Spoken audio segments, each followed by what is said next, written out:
Hola, muy buenas tardes, que Dios les bendiga, bienvenidos a esta perla vespertina de la palabra. El tema de hoy es la obra maestra del Maestro. ¿A qué nos referimos con esto? La mayoría de nosotros, de los que estamos en Cristo, somos aquellos que intentamos copiar la obra de un gran artista. Intentamos reproducir la justicia de Dios en nuestro caminar, sabemos lo que es recto, bueno y santo, tratamos de aplicarlo en nuestras vidas, sabemos cómo se ve una vida piadosa e intentamos vivirla, y la meta es digna, aunque el modo en la que intentamos lograrla es equivocada. Lo vemos un ejemplo de ello en Mateo capítulo 7, versículo 21 al 23. La palabra de Dios dice: no todo el que me dice Señor, Señor, entrará en el reino de los cielos, sino el que hace la voluntad de mi Padre que está en los cielos. Muchos me dirán en aquel día: Señor, Señor, ¿no profetizamos en tu nombre, y en tu nombre echamos fuera demonios, y en tu nombre hicimos muchos milagros? Y entonces les declararé: nunca os conocí, apartados de mí, hacedores de maldad.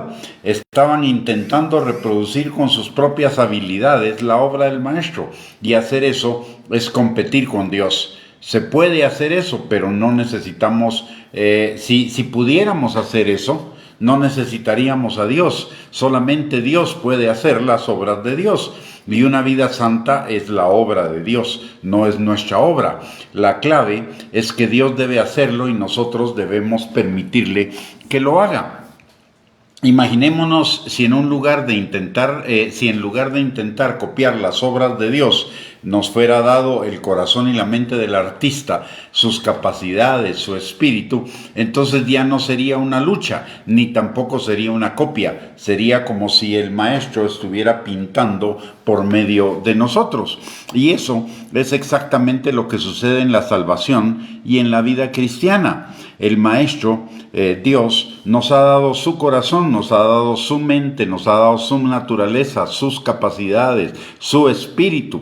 A través de su Espíritu Santo nos ha dado todo ello.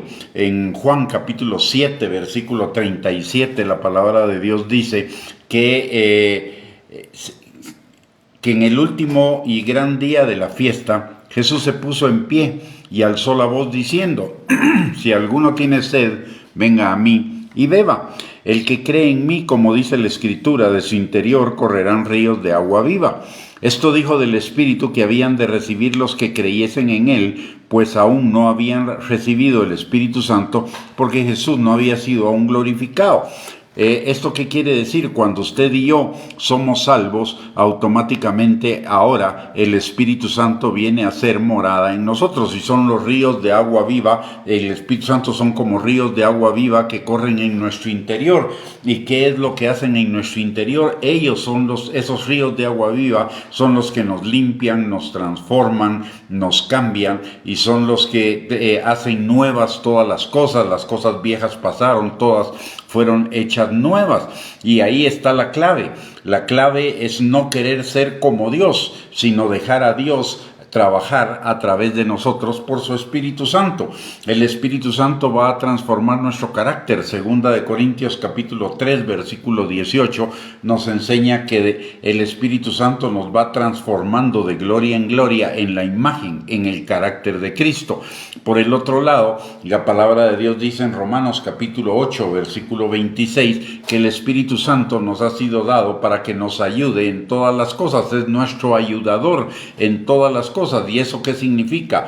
Que el Espíritu Santo nos empodera, nos activa, nos capacita, nos habilita para vivir la vida que Dios quiere que vivamos, pero es en su poder, es en su comunión, es en la dependencia de Él, es en su ayuda que nosotros podemos vivir la vida de Dios a través de nosotros. Por eso Pablo dice: ya no vivo yo, Cristo vive en mí, y lo que ahora vivo en la vida terrenal lo vivo en la fe del Hijo de Dios. Es Cristo viviendo a través de nosotros por la transformación que el Espíritu Santo obra en cada uno.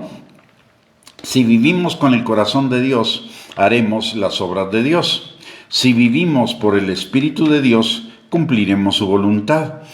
Movámonos en el mover del Espíritu de Dios, movámonos en el mover de Él, en su modo de amar, vivamos en su modo de vivir y estemos en su ser. Vuelvo a repetir, Gálatas 2:20 es el secreto de la vida cristiana. Ya no vivo yo, Cristo vive en mí. Lo que ahora vivo en la carne, en la vida terrenal, lo vivo en la fe del Hijo de Dios, en la obediencia a la palabra. Y la obediencia a la palabra es el Espíritu Santo el que nos capacita a vivirla. Aparte de que el Espíritu Santo es el que nos recuerda la palabra, el que nos enseña la palabra, el que nos empodera para vivir la palabra. Entonces necesitamos buscar vivir con el corazón y el Espíritu de Dios, y así cumpliremos las obras de Dios. ¿Esto a dónde nos lleva? Nos lleva a la importancia y a la necesidad de que no solamente tengamos al Espíritu de Dios en nosotros, sino que conozcamos al Espíritu de Dios, vivamos en el Espíritu de Dios.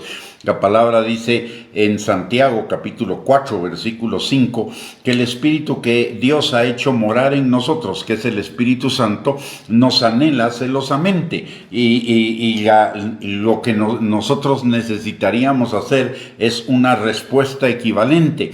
Así como el Espíritu Santo nos anhela, nosotros anhelar del Espíritu Santo. Alguien me puede decir, sí, pero es que yo no siento del Espíritu Santo, yo no escucho del Espíritu Santo. Y le voy a dar una clave. La clave no es escuchar al Espíritu Santo y la clave no es sentir al Espíritu Santo. La clave comienza en buscar, en anhelar realmente el Espíritu Santo. ¿Y para qué lo anhelamos? Lo anhelamos para que nos bendiga, lo anhelamos para que nos dé poder, para hacer milagros o para predicar, o lo anhelamos para que Él transforme nuestras vidas.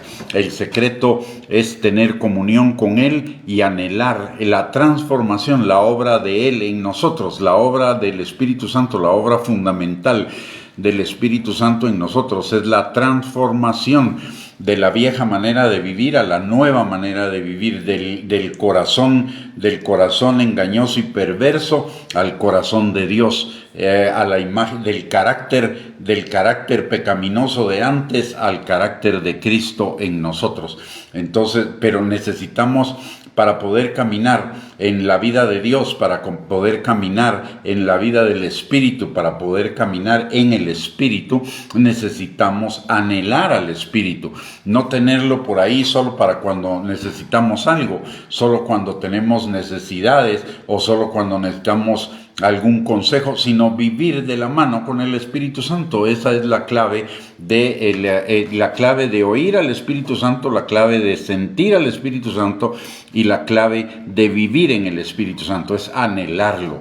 Él es una persona como el Padre, es una persona como el Hijo y es una persona que está con nosotros para acompañarnos todo el tiempo, para vivir con nosotros todo el tiempo, ayudándonos en todas las cosas, pero la clave es que usted y yo querramos esa ayuda y no vivir nuestras vidas por nuestra propia cuenta, querer vivir nuestras vidas a nuestro propio modo, sino realmente caminar en la comunión con el Espíritu Santo y anhelar lo que el Espíritu Santo anhele. De esa manera vamos a escucharlo, de esa manera vamos a sentirlo, de esa manera vamos a vivirlo, de esa manera vamos a andar en él. Muy bien, con esto hemos llegado al final de esta perla de la palabra. Que el Señor les bendiga, que tengan una bendecida noche. Gracias por conectarse y si Dios lo permite, el día de mañana, nuevamente por la mañana, estaremos compartiendo otra perla de la palabra. Bendiciones y un abrazo para todos y muchas gracias por conectarse a esta emisión de Perlas de la Palabra.